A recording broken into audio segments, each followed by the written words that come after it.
Gudumba movies వారి గుడి వెనక నా సాంగ్. ఒక సాంగ్ కి యాక్ట్ కూడా చేసింది ఈ మేడం గారు.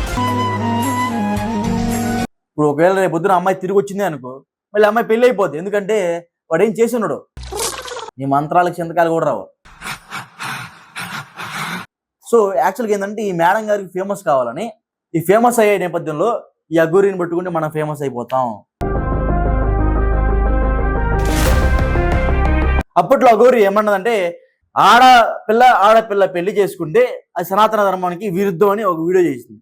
ఒక ఆడపిల్ల తాడి కట్టడం ఉందా? మరి సభ్య సమాజానికి ఏం మెసేజ్ ఇద్దాం అనుకుంటున్నారు వాళ్ళు? మన దగ్గర గుడ్ సెటేషన్లు కూడా ఉన్నాయటే.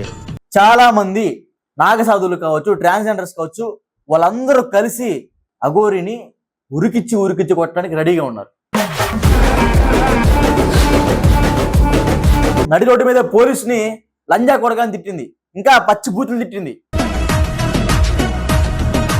లంజా కొడక ఏదో ఇంకా చాలా అన్నారు.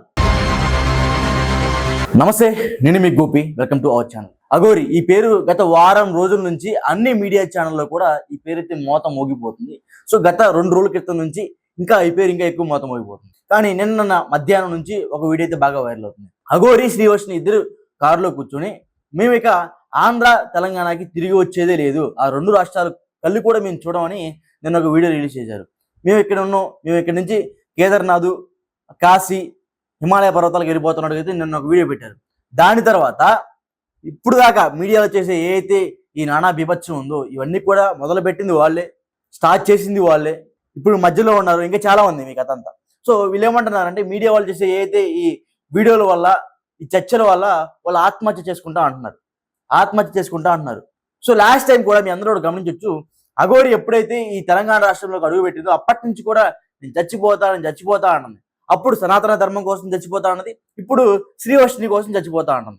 అప్పుడు సనాతన ధర్మం కోసం ఇదే సికింద్రాబాద్ లో ఏదైతే ఈ కాళీ అమ్మవారి దగ్గర కాలి పెట్టి కొంతమంది తన్నారు, అప్పుడే ఎవరైతే అఘోరి వచ్చినప్పుడు పెట్రోల్ పోసుకుని నేను తగలబడిపోతా ఒక డేట్ ఇచ్చింది. ఆ డేట్ కల్లా మంగళవారం అనుకోండి, సంథింగ్ మంగళవారం వచ్చి చనిపోతా అన్నది.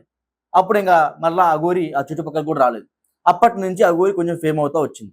అప్పట్లో అఘోరి ఏమన్నదంటే, ఆడపిల్ల పెళ్లి చేసుకుంటే అది సనాతన ధర్మానికి విరుద్ధం అని ఒక వీడియో చేసింది. ఒకసారి ఆ వీడియో వినిపించే ప్రయత్నం చేస్తా. సో ఒకసారి చూడండి. మరి మన సంస్కృతిలో, మన సనాతన ధర్మంలో, మన హిందూ సాంప్రదాయాలలో ఇది ఎక్కడ ఉందా? ఒక ఆడపిల్ల తాడి కట్టడం ఉందా? మన సభ్య సమాజానికి ఏం మెసేజ్ ఇద్దాం అనుకుంటున్నారు వాళ్ళు? నేను అదే అడుగుతున్నా కదా. నువ్వేం మెసేజ్ ఇచ్చావు? సనాతన ధర్మంలో ఒక ఆడపిల్లకి ఇంకో ఆడపిల్ల తాళి కట్టకూడదు అంది. నీకు అసలు మేకు లేదు, అప్పుడు నువ్వు ఆడపిల్ల కిందే. సో ఇప్పుడు నువ్వు ఒక ఆడపిల్లకి తాళి కట్టినట్టే కదా. అసలు అఘోరీలు పెళ్లి చేసుకుంటారు అనేది ఒక విచిత్రం. నేను ఎప్పుడు వెళ్ళా, ఎక్కడా చూడలా, ఇంక్లూడింగ్ కాశీ చెప్పే ఏదైతే హిమాలయ పర్వతాలు కూడా నేను చూడలా. నీలాగనే వాళ్ళు కూడా ఈ బుద్ధి మొత్తం మొహానికి భస్మం పూసుకొని ఆ శివుణ్ణి ప్రార్థిస్తూ ఉంటారు. కానీ నువ్వు శివుణ్ణి ప్రార్థించడం కాదు, అమ్మాయిలను ప్రార్థిస్తున్నావు. ఒక అడ్వకేట్నే మోసం చేసిందిరా నాయన ఇది. సారీ, ఇది అంటున్నా, వాడనాల మనం తెలియట్లా నాకు. ఈ సీనిగాడు ఒక అడ్వకేట్ని మోసం చేశాడు, ఒక 10 లక్షల రూపాయల పైసలు కమాయించాడు ఒక ఆమె దగ్గర. ఇలాంటివి ఎన్నో ఉన్నాయి. సెల్ ఫోన్లు దొంగతనం చేశాడు. ఇలాంటివి చెప్పుకుంటా పోతే 10ల సంఖ్యలో ఈ సీనిగాడి మీద విచిత్రమైన కామెంట్స్ ఉన్నాయి. ఈ సీనిగాడి కోసం ప్రత్యేకంగా పోలీసు వారు భద్రతా బలగాలను వెంటేసుకొని ఎక్కడ కనపడేది అక్కడ వితిన్ ఫ్యూ డేస్లో వాడిని అయితే అరెస్ట్ చేయబోతున్నారు. వాడిని అరెస్ట్ చేయగానే ఫస్ట్ జరిగేది ఏంటంటే, నీ మక్కలు ఎరగొడతారు పోలీసులు. సెకండ్ ఏంటంటే, ఇంకా నాకు అది వేరే బూతులు వస్తున్నాయి, అవన్నీ మనం మాట్లాడకూడదు కాబట్టి సో ఇక మీరే ఆలోచించుకోండి. నెక్స్ట్ టైము నేను అఘోరి అని చెప్పుకోవడానికి కూడా భయపడే విధంగా పోలీసులు అయితే అతన్ని ట్రీట్ చేయబోతున్నారు, చాలా మర్యాదపూర్వకంగా. సరే ఓకే, నువ్వు అఘోరి కాబట్టి, సనాతన ధర్మాన్ని కాపాడుతున్నావు కాబట్టి నువ్వు స్వయాగా ఈ కాశీయో లేకపోతే హిమాచల్ ప్రదేశ్ వెళ్తావో, లేకపోతే ఉత్తరాఖండ్ వెళ్తావో, లేకపోతే అమెరికా వెళ్తావు, నీ ఇష్టం. కానీ నీ వెంట ఈ శ్రీవర్షిని అనే ఒక అమ్మాయిని తీసుకెళ్ళి వాళ్ళ కుటుంబ సభ్యుల్ని బాధ పెట్టే విధంగా, వాళ్ళ నాన్న నేను చనిపోతా అంటున్నాడు, వాళ్ళ అమ్మ నాకు హార్ట్ స్ట్రోక్ ఉంది, షుగర్ ఉంది, మా అమ్మాయిని అల్లారి ముద్దుగా పెంచుకున్నాం, అటుగా వచ్చి మా కూతురుని తీసుకెళ్తుంటే మేము ఎలా చూస్తూ ఉండాలని వాళ్ళ తల్లిదండ్రులు అయితే ఆవేదనకు గురవుతున్నారు, వాళ్ళ తల్లిదండ్రులు.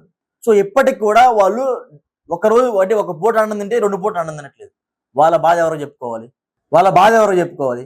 కొన్ని మీడియా ఛానల్స్ ఇంకా వాళ్ళని ఎంకరేజ్ చేస్తూ ఎక్కడున్నారు, ఏం చేస్తున్నారు, అని వాళ్ళని ఇంకా ఎంకరేజ్ చేస్తున్నారు.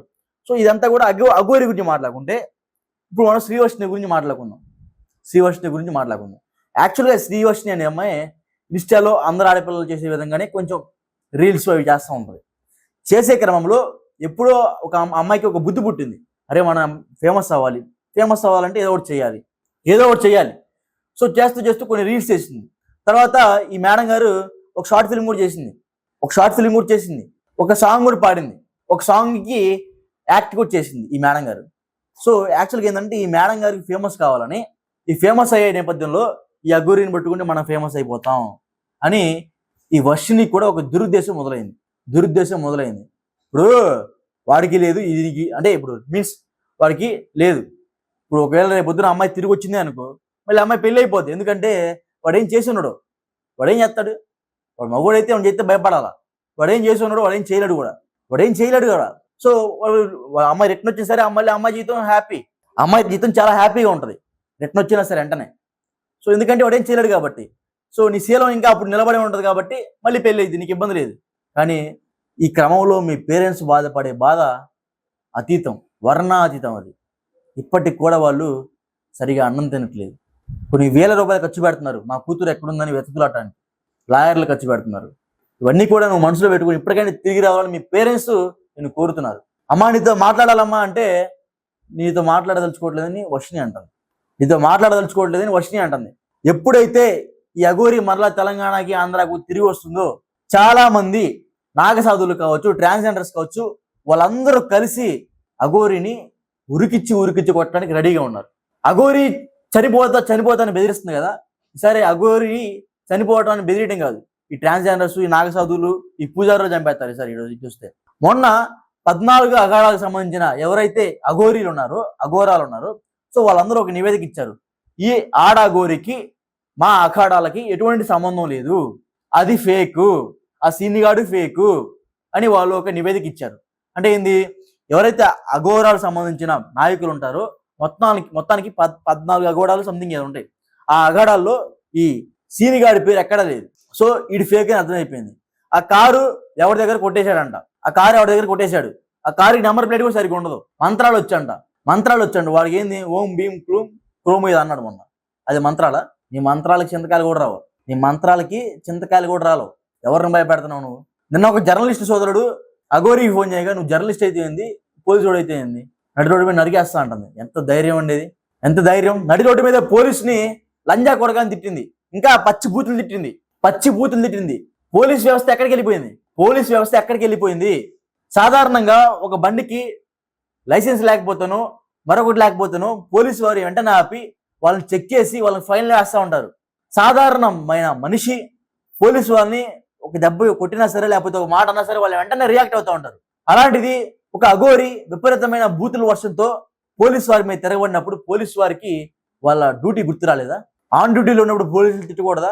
పోలీసు వారు అఘోరిని రక్షించడానికి వచ్చినప్పుడు, చుట్టుపక్కల వాళ్ళు కంప్లైంట్ చేసినప్పుడు ఆమె ఎక్కడి నుంచి పంపించడానికి పోలీసులు వస్తే ఆ టైంలో పోలీసులు అన్న మాటలేదు, లంజా కొడక ఏదో ఇంకా చాలా అన్నారు. ఇవన్నీ బీపీలు వేస్తారు పక్కన.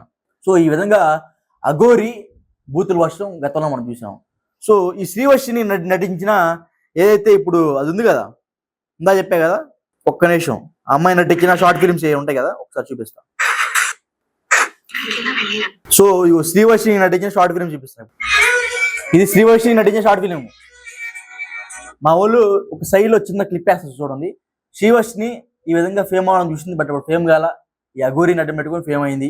ఎనీవేస్, సో ఒక మీడియా ఛానల్లో కూడా ఎంతో నమ్మకంతో అమ్మాయికి జాబ్ ఇచ్చారు. ఆ జాబ్ కూడా డబ్బా కొట్టేసి పారిపోయింది. తర్వాత వాళ్ళ పేరెంట్స్ని మోసం చేసింది, వాళ్ళ అన్నలు మోసం చేసింది, వాళ్ళ ఫ్రెండ్స్ని మోసం చేసింది, ఆఖరికి తనను తానే మోసం చేసుకోబోతుంది. రేపు మాపు నిన్ను కూడా అమ్మేస్తాడు. వాడు సరిగా ఇల్లే లేదు, తినడానికి తిండి లేదు, వాడి డబ్బులు ఎక్కడి నుంచి వస్తున్నాయి, వాడు సోర్స్ ఆఫ్ ఇన్కమ్ ఏంటని పోలీసు వాడిని పట్టుకుని ఆరా తీయాలి. అసలు ఆ కారు ఎక్కడిది, వాడి డబ్బులు ఎక్కడి, వాడు ఎందుకు అఘోరాగా మారాడు, ఎవరిని భయపెడుతున్నాడు, ఎన్ని తాంత్రిక విద్యలు చేశాడు, ఎంతమంది దగ్గర డబ్బులు, ఇవన్నీ కూడా బయటికి రావాలి. వాడికి జర్నలిస్టులు అన్నా సరే, పోలీసు వారు అన్నా సరే భయం లేకుండా పోయింది. ఆ స్వేచ్ఛ మనమే ఇచ్చాం. సో మరలా ఆ స్వేచ్ఛ వాడికి దక్కకుండా చూడాలి. ఖచ్చితంగా పోలీసు వారు కానీ మీడియా వారు కానీ వెంటనే వాడి మీద కఠిన చర్యలు తీసుకోవాలి. ఆ పాపని తిరిగి మరలా వాళ్ళ ఇంటికి తెచ్చించాలి. వాడు సనాతన ధర్మం అంటున్నాడు కదా, సనాతన ధర్మంలో ఒక అమ్మాయికి రాలైన ఆడపిల్లని ఎత్తకపోవడం కరెక్టా తప్ప? మీరు ఎప్పుడు మీకు ఎందుకు కామెంట్ రూపంలో తెలియజేయండి. సనాతన ధర్మంలో ఒక అమాయకమైన ఆడపిల్లని ఎత్తకపోవడం తప్ప కదా?